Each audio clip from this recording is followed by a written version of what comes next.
Добро вечер.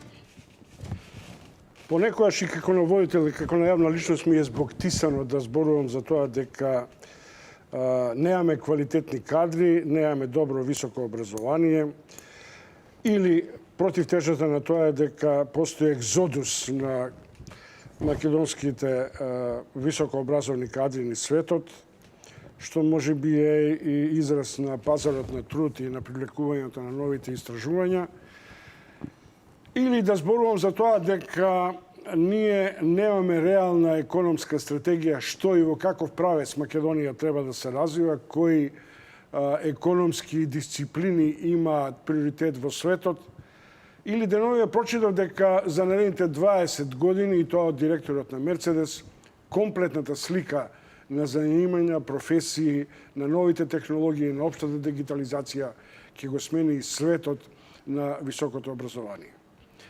Кога сите овие тези ќе ги абстрахирам, ќе се сведам на македонската реалност. Законот за високо образование е донесен пред точно една година, ништо од стартот на неговата примена. Или 95% се е стопирано. Од разните одбори до подготовките на целиот пакет на факултетите и на универзитетите и се што е редом натаму. Тоа што може би најмногу не интригира е сознанието што најмногу и не боли. А тоа е дека по подолго време големите корпорации и домашните компании сваќаат дека ќе останеме без кадри. И сега одеднаш се заинтересирани за комплетна промена на филозофијата во образованието, во стекнувањето на вештините. Мои вечерашни гости се Сашо Короновски, ректорот на Универзитетот во Битола, на Климент Охридски, и Атанас Кочов, универзитетски професор на Машински факултет, еден од конкурентите за ректор на Скопскиот универзитет, човек кој се етаблира по светските катедри на истражување на новите технологии. Добро вечер за вас. Добро вечер. Кога би почнал со македонската реалност, тоа би било од Кулина Бана, зашто не го примиме законот. Сакам да почнам со светската реалност. Кого ние и зашто подготвуваме кадри? Ректоре и професоре. Повелете. Ние подготвуваме кадри за самите нив, односно онај кој што дошол да студира, дошол да бара знаење. А сега реалноста каде ќе го однесе? Дали сме спремни квалитетниот производ, условно ќе речам добриот студент, да го препознае нашата заедница и да го ангажира, или ќе го пуштиме надвор каде што други ќе го препознаат, тоа е веќе друга работа. Значи, нашиот фокус се студентите и тука мораме да се добро организираме за да добиеме студент кој што е спремен да се вклучи во реалноста. Рековте вие, таа реалност е динамична. Не можеме ние да спремаме студент за после 20 години. Односно, треба да го спремиме да биде подготвен за промени. Односно, не случајно викаме човек додека е жив учи. Значи, не можете го спремите студентот за 20 години затоа што вие не знаете што ќе ни се случи после 20 години или заради тоа што таква е целата концепција на перманентно образование и обука? Точно, концепцијата на перманентно образование и обука. Затоа што студентот треба и сите ние како луѓе восприемаме и учиме, не е дека ние зедовме диплома и готово е со учењето. Мора да го подготвиме да биде спремен дека ова е само една скала од неговото образование. Дека тој има на еден подиум ставен, но уште многу скали има многу да се качува горе. Ако ние му речеме готово, ти си завршил, ево сега повели, тогаш сме сгрешиле. Затоа што ние треба да го отвориме неговиот капацитет. А тоа во еден циклус од 4 години секако не може да се случи. Значи, Кочов, ја бев шокиран од едно интервју на директорот на Мерцедес. Не заради тоа што тоа е далеко од мојот опсек на сознание, меѓутоа од поедноставеноста на филозофијата. Денеска за 10 години преку Убер ќе не возат без автомобили, без ние да управуваме. Ќе се превезуваме со дронови, ќе адвокатите, услугите ќе ги даваат преку дигиталните сфери и така натаму. И сега да не набројуваме. Так. Најмалку 15 од актуелните професии ќе изумрат, кон новите се уште ги истражуваме моделите. Што нам не се случува? Што вие перципирате од тие светски движења? 2 децении се кусо да ќе кажеш стигнавме. Така е. За жал, морам да напоменам дека оној процес на дообразување на наставниот кадар кој што е на универзитетите, може би е кочи во однос на севкупниот развој на технологијата, кога зборувам за условите кои што владаат во Република Македонија.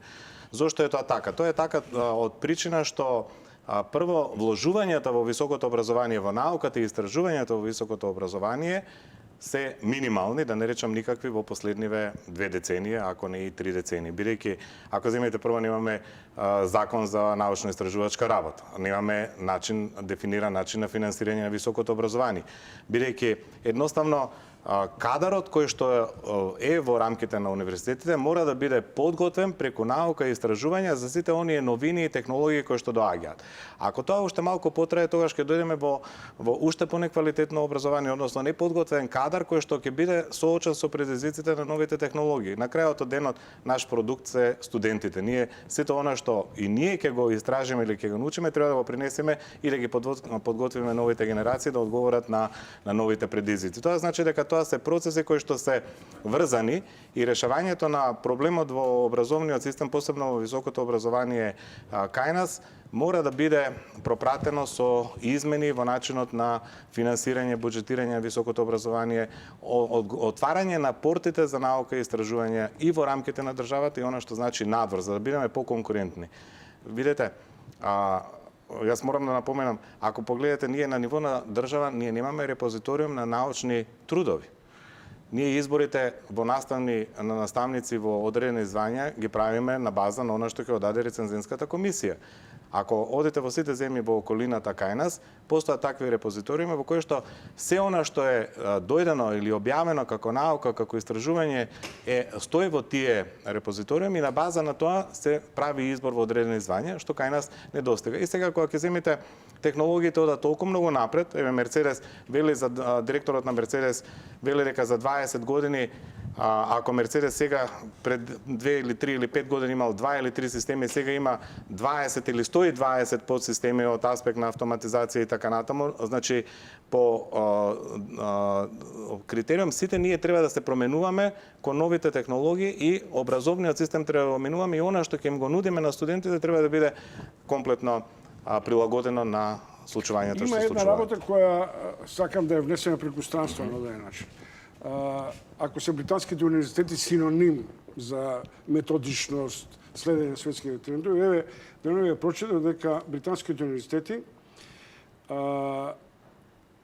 веќе се подготвуваат како да речем условно, да доскочат на поголемата автоматизација на работните места и интелигентните машини, пребарувањето на онлайн и целиот концепт на дигитализација. Високиот образовен систем на Обединетото кралство, кој е придонесува околу 3% од брутно домашниот производ, пазите 13% на интернационалниот пазар, веќе предупредува дека сите универзитети заостануваат зад иновациите, технолошкиот прогрес. Кој тоа треба да не принуди и како тоа да го стигнеме или да се адаптираме на тоа. Ако имаме во предвид, ова што и Кочов индиректно, дека ние не, барем јас, не знам вие, гледате стратегија на економски развој во Македонија. Па се разбира, ние мора да се прилагодуваме кон општиот контекст, а тоа е сега веќе светски контекст. Значи не сме изолирани. Јасно е дека ние глобалните политики не можеме да ги диктираме.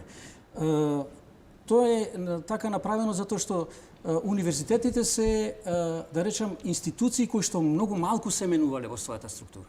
Имаше една забелешка од еден колега на еден од симпозиумите, вика, само вика, не знам, 80 на институции во светот се постари од 500 години, а тоа е една меѓу нив е универзитетот како структура. И се најнаш треба да ригидно да почнете да ги менувате. А точно она колегата што рече и сваќањето на професорите дека новото време е значи нов начин на размислување на делување. Ќе кажам дека ние формиравме таков репозиториум точно затоа што суштински е да сме сите како транспарентност. Секој да може да прочита што ние сме напишале, што сме објавиле и така да не цени. Не само тројца професори кои што би не рецензирале. И зошто е тоа така, би рекол? Затоа што сега во голема експанзија се оние онлайн курсеви. Massive Open Online Courses, кај што секој може да пристапи и да добие некаков сертификат. Верувајте, во светот веќе, гледам и кај нас, се помалку на онај странски работодавач му треба класичната диплома. Тој ќе ве седне, ќе ве тестира и ќе рече, окей, вие сте добри, влегувате во систем или треба уште Добро, малку ама да тоа е научите. обука за вештини. А прашањето на тренингот на мислата и на иновацијата сепак е методологија на студирање. Се разбира. И таа мора да ја прилагодиме наново. Значи, мора да се прилагодиме кон новите слушатели, тоа се новите студенти. Има еден термин кој што ја употребува, тоа се вика disruptive learning. Значи, вие кога влезете во училница, 90% од вашите студенти работат покрај тоа што ве слушаат, уште најмалку 2 работи. Што значи не е нивното внимание само насочено кон вас, туку и на некоја социјална платформа и нешто друго работа. Дури може да ве проверуваат она што го кажувате.